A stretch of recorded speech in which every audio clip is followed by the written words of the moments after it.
Maintenant, dans le vieux Québec, le travail des pompiers a été entravé par ce qu'on appelle des barrières anti-intrusion. Vous les voyez sur les images. Ils se rendaient sur les lieux d'un incendie. Et là, on voit la difficulté qu'ils avaient avec ce système-là. On est donc au lendemain de l'incident. Je retrouve la collègue Zoé. Zoé, les dispositifs de sécurité ont finalement été enlevés. Ça a finalement été enlevé, Marianne, et moins de 24 heures là, après l'incident. Il faut dire que ce projet-là faisait partie d'un projet pilote mis en place par la Ville de Québec au début de l'été. Vous aviez 4 modules à 2 extrémités de la rue Saint-Jean. 2 des modules, dont celui problématique, ont été retirés. On utilise ce type de barrière anti-intrusion-là pour protéger advenant une attaque de type camion bélier, comme on a vu un peu partout dans le monde. Et vous le savez, la rue Saint-Jean, elle est très passante, très achalandée, très touristique également, avec ses nombreux restaurants. Alors, on a voulu protéger les piétons. On a retiré donc 2 modules afin d'analyser le tout, expertiser exactement qu'est-ce qui s'est passé, parce que la Ville ne veut pas s'avancer à ce stade-ci. Mais on veut rassurer la population. Là, toutes les équipes en place, ceux qui s'occupent des services d'urgence, avaient été formés. Normalement, ce qu'on nous dit du côté du service protection incendie de la Ville de Québec, c'est que ça prend quelques secondes seulement à baisser ce type de dispositif-là. Ça se fait très rapidement, en 3 étapes seulement. On nous dit quand même, du côté du service de protection incendie, que les délais d'intervention du ministère ont été respectés.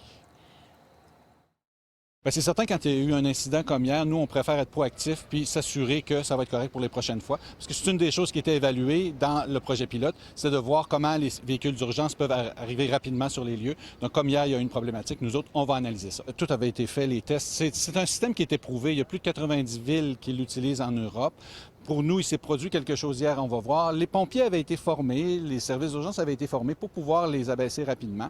Et là, on va analyser qu'est-ce qui a pu se produire hier.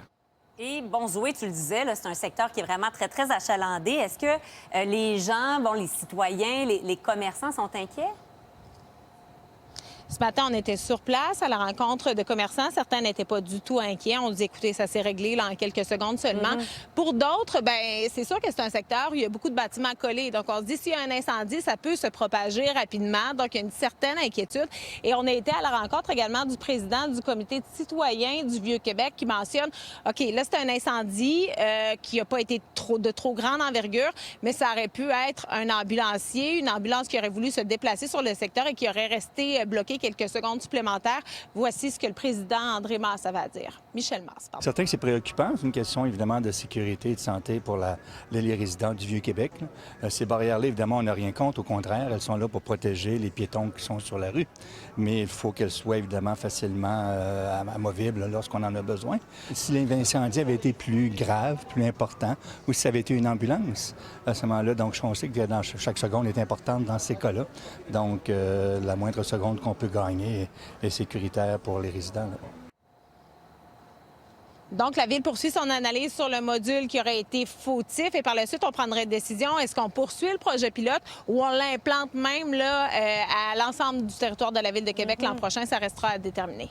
Merci beaucoup, Zoé. Au revoir.